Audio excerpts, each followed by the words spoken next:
13th century, within a Benedictine monastery in medieval Bohemia, a monk named Herman committed a terrible atrocity, one which not only broke his monastic vows, but warranted a death sentence. He was bricked behind the thick walls of the monastery, left to starve alone. Before the final brick was placed, Herman called out for mercy. To humor him, the abbot struck an impossible deal. He was to create a book, a tome of all the world's knowledge combined, and he was to do it in a single night. Desperately, Herman accepted. The materials were shoved into the small gap in the wall. The monk wasted no time in starting. But as the night went on, reality set in. The task was impossible, and Herman was doomed to fail. Unless there was one last thing he could bargain with: his soul. That night, the monk exchanged his soul to the devil for a completed book, a monumental tome of the world's greatest works. As a nod of appreciation, the monk drew a full-page portrait of the devil within. The next morning, Herman handed the book over to the abbot, and his life was spared. This legend, which has been told since not long after the book's creation, does indeed have some merit. There are certain aspects about the book that, to this day, still leave archaeologists and historians confused and unsure how the book, known as the Codex Gigas, or the Devil's Bible, was even written. On top of this, there are legends of a curse that has followed the Devil's Bible throughout the centuries. I'm Mr. Mythos, and I welcome you to Truth or Lore. Be sure to subscribe if you love investigating the mysteries of history like I do. Every sub is an incredible support for the videos I make on my channel. Without further ado, let's open the pages of this tome and uncover the truth in what makes this one of the most foreboding medieval manuscripts in the world. The Codex Gigas, Latin for giant book. It's known by that name for one reason: its incredible size. 36 inches tall, 20 inches wide, and nearly 9 inches thick. This monumental work weighs as much as a person. At 165 pounds, it requires 2 librarians to lift. Its binding is made from leather and ornamental metal. Its pages are composed of the skins of at least 160 donkeys. Within the book, every page is composed meticulously and with skill no lesser than absolute mastery, down to the illumination of every letter. As described within the legend, the world's knowledge contained within includes the entire Latin Bible, as well as Isidore of Seville's Encyclopedia Etymology, Josephus's Antiquities of the Jews, and Cosmas of Prague's Chronicle of Bohemia.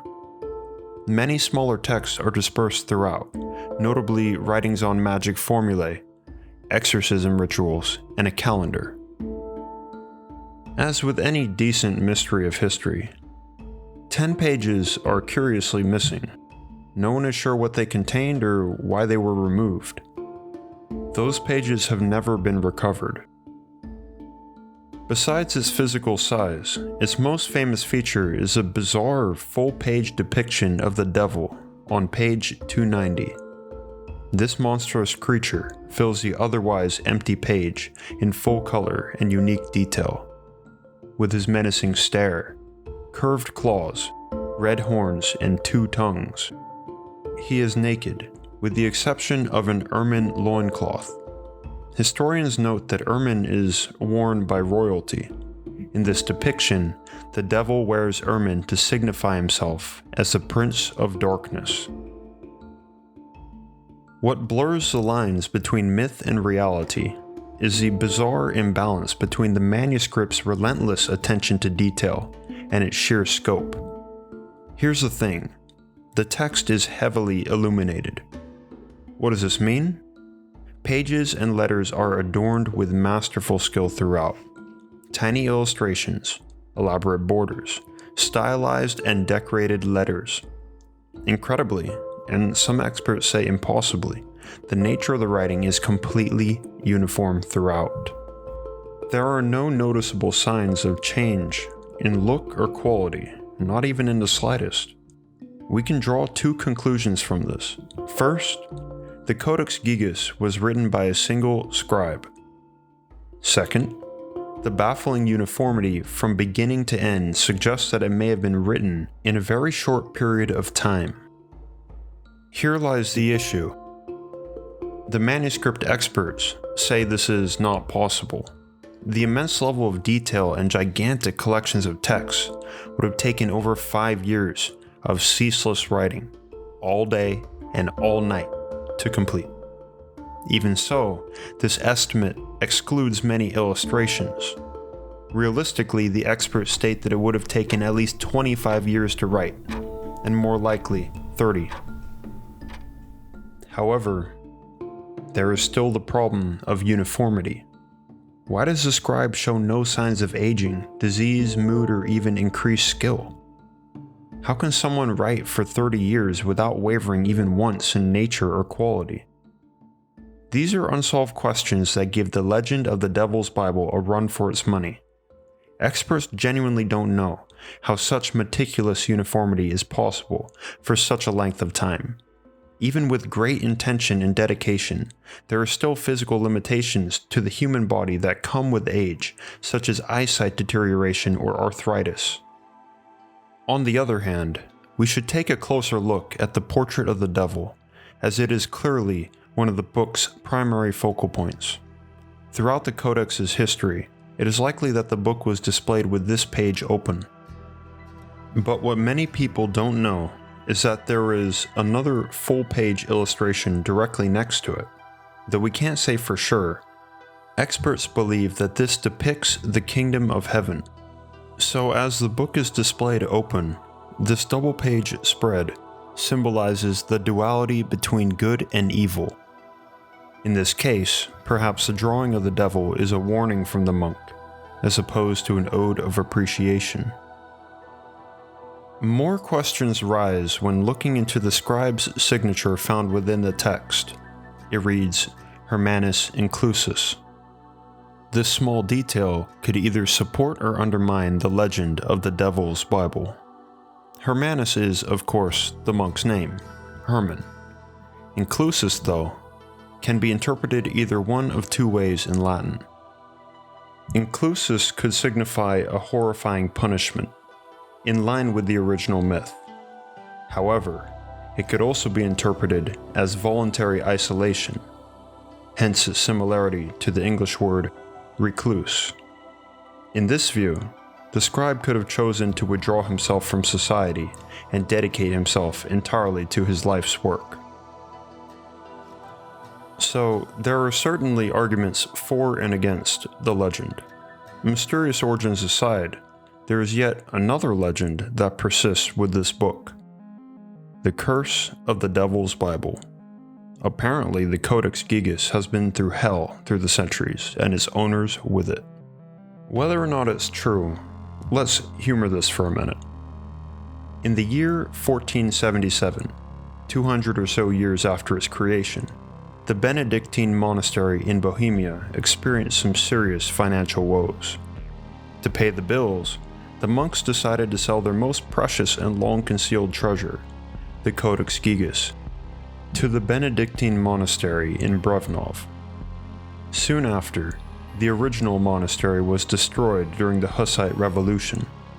The book was kept in Brevnov until 1593, when they lent the Codex Gigas to Holy Roman Emperor Rudolf II in Prague. Of course, to their luck, he decidedly never returned this rental. Why? Historians have revealed just how preoccupied Rudolf became with the Codex, particularly as an extension of his obsession with the occult. As the years passed, his rule became increasingly paranoid and erratic. His family took notice of his obsessive behavior and overthrew his position as king. Rudolf died in 1612, but the Codex remained. 6 years later, the 30 Years' War began. This brutal war ended with the Swedish army seizing the late Rudolf's entire collection of books and art, and discovering its unmissable treasure, Codex Gigas. It was brought to its final home, the Royal Library in Stockholm.